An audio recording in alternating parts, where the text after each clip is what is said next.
Hello everyone, welcome back to my channel. हम अपनी class में पर्वत निर्माणकारी सिद्धांतों का वर्णन कर रहे हैं।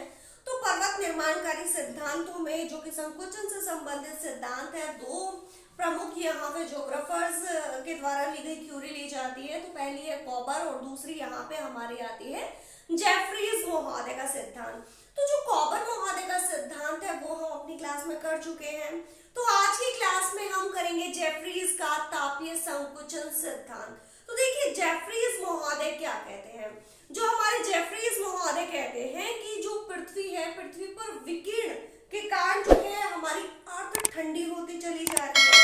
उसमें जो तापहास होता है, और जैसे जैसे ये तापहास होता है, इस जो हमारी पृथ्वी है इसमें संकुचन होता रहता है। तो इस प्रकार से हमारा जो सिद्धांत है ये संकुचन पर आधारित सिद्धांत है, जो कि जेफरीज महोदय ने प्रस्तुत किया है। अब जो जेफरीज महोदय हैं, जेफरीज महोदय ने अपनी एक गणितीय परिकल्पना के आधार पर बताया कि जो हमारी अर्थ है ना, हमारी जो अर्थ है, इस अर्थ में 400 किलोमीटर तक का, मतलब जो हमारी अर्थ है, अर्थ के ऊपर से आप देखोगे तो 400 किलोमीटर तक के क्षेत्र में अगर 500 डिग्री सेल्सियस टेम्परेचर अगर कम कर दिया जाए तो हमारी जो अर्थ है, अर्थ का जो व्यास है उसमें 20 किलोमीटर, और जो परिधि है, हमारी जो अर्थ है, अर्थ की ये जो परिधि है, इस परिधि में 130 किलोमीटर तक का संकुचन हो सकता है। तो ये कहते हैं जेफरीज महोदय, इन्होंने गणितीय परिकल्पना के आधार पर ये अपना एक कॉन्सेप्ट दिया। लेकिन वास्तविकता क्या है, इन्होंने जो है वास्तविकता के आधार पर बताया कि जो हमारी अर्थ है, हमारी अर्थ में जो ताप ह्रास हुआ है, शीतलन की क्रिया हुई है, तो इस शीतलन की क्रिया से जो हमारा व्यास है, जो हमारी अर्थ है, इस अर्थ का जो व्यास है उसमें 200 किलोमीटर तक का जो संकुचन हुआ है। जबकि जो धरातलीय क्षेत्र है, इस धरातलीय क्षेत्र में 5 गुणा 10 की power 16 centimetre square, you can say वर्ग किलोमीटर, वर्ग सेंटीमीटर, तो वर्ग सेंटीमीटर तक की इसमें कमी आई है। तो ये कमी किस कारण से आई है, ये तापहास के कारण आई है। तो जैसे जैसे टेम्परेचर लो होता है, विकिरण के माध्यम से जो हमारी अर्थ है वो ठंडी होती है, और ठंडी होने से उसमें क्या होता है, संकुचन होता है। तो ये जेफरीज महोदय कहते हैं, और ये अपना ये सिद्धांत जो है, सिद्धांत प्रस्तुत करते हुए कहते हैं कि हमारी जो अर्थ है, ये जो अर्थ है, ये कुछ सकेंद्रीय परतों से मिलकर बनी है, और ये जो सकेंद्रीय परतें हैं इनमें भी संकुचन और शीतलन की प्रक्रिया होती रहती है।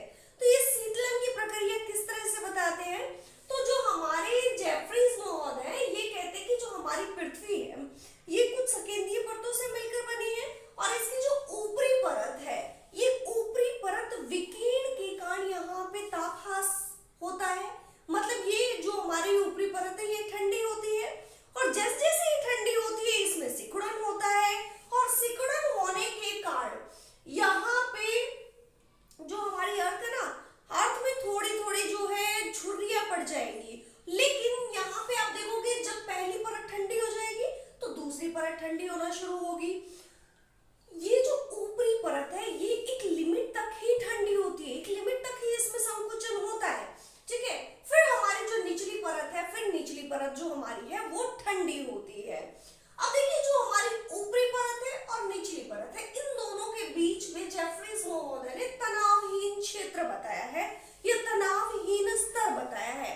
तो ये तनावहीन स्तर कौन सा स्तर है, ये तनावहीन स्तर जो है वो क्षेत्र है जो ऊपरी परत और निचली परत पर, जहां पर संकुचन इतना, मतलब ये जो क्षेत्र है ना, ये ऊपरी परत और निचली परत के बीच का क्षेत्र है, जहां पर संकुचन इतना होता है कि मध्यवर्ती परत जो है वो निचली परत के एकदम से फिट हो जाए निचली परत में, ठीक है। अब देखिए, हम यहाँ पे देख पा रहे हैं कि हमारी जो ऊपरी परत है ये बहुत ज्यादा जो फैली हुई है, और नीचे वाली परत जो है ये इसका जो विस्तार है वो कम है। तो यहाँ पे जो हमारी ऊपरी परत है इसमें संकुचन होगा, तापहास की क्रिया होगी, तापहास के कारण इसमें संकुचन होगा, और इसमें एक लिमिट तक संकुचन होगा। वो लिमिट कौन सी होगी, तो यहाँ पे जो संकुचन होगा वो इतना ही होगा ताकि ये जो परत है वो निचली वाली परत में फिट हो सके।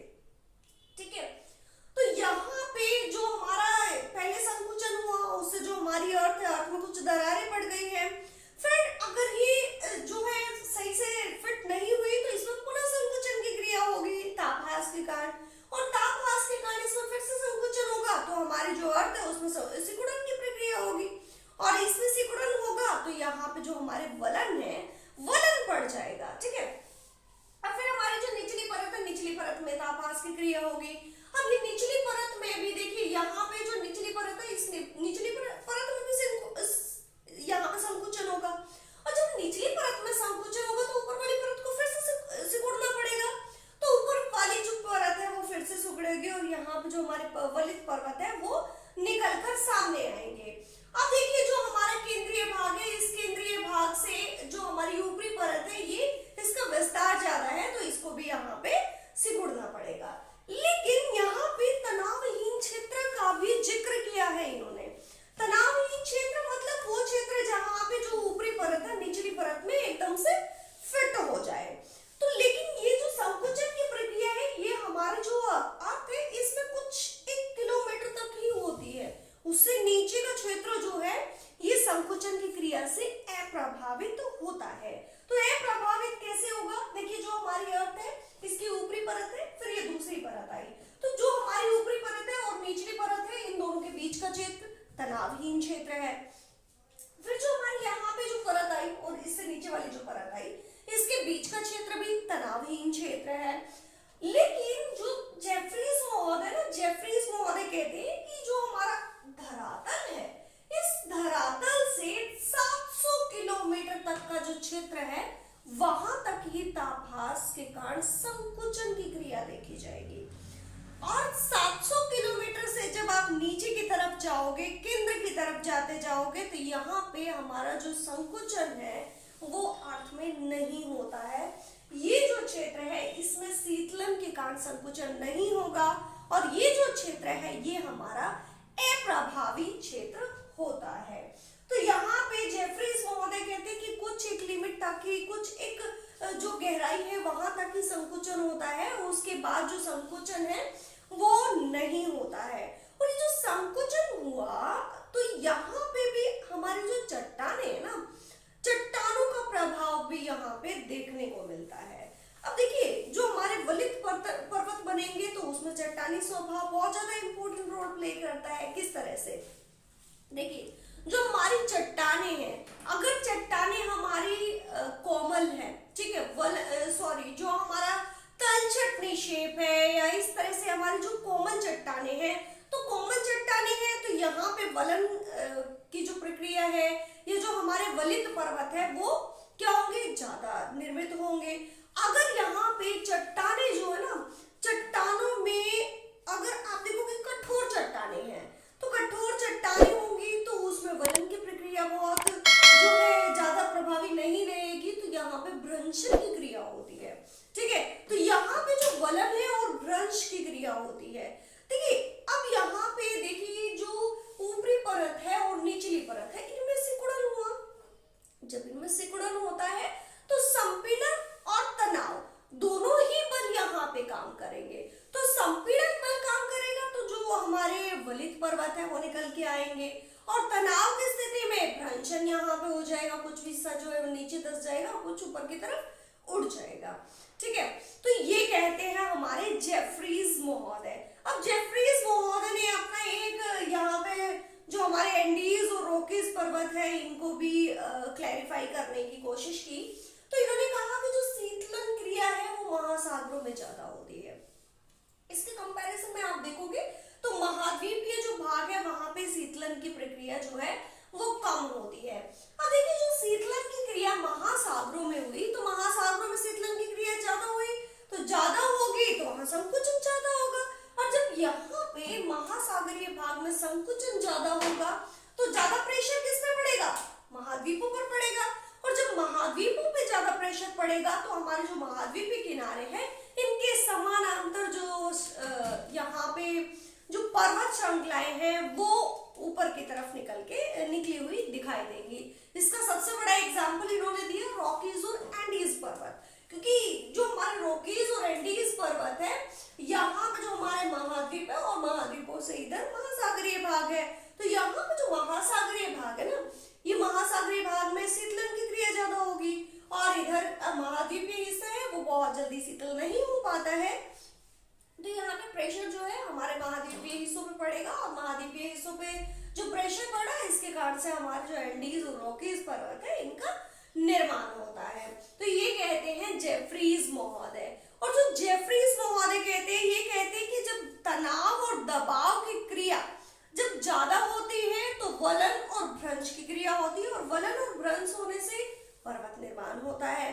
लेकिन जैसे हमारी जो तनाव और दबाव की जो क्रिया है वो मंद पड़ जाएगी तो हमारा जो पर्वत निर्माण जो है वो अवरुद्ध हो जाएगा और पर्वत निर्माण रुक जाएगा। ठीक है, ये कहते हैं हमारे जेफरीज महोदय। अब जेफरीज महोदय ने अपना जो सिद्धांत दिया, इस सिद्धांत का भी क्या किया गया, इसकी भी आलोचनाएं हुई है। तो आलोचना करते हुए जो ज्योग्राफर्स है वो क्या कहते हैं, किस तरह से इसकी आलोचना की गई है। तो कुछ ज्योग्राफर्स सामने निकल कर आए और वो ज्योग्राफर्स कहते हैं कि जो हमारा जेफरीज महोदय है इन्होंने संकुचन के कारण जो हमारा तापहास हुआ, तापहास से संकुचन हुआ और संकुचन से संपीड़न बल काम किया या तनाव की स्थिति उत्पन्न हो गई है।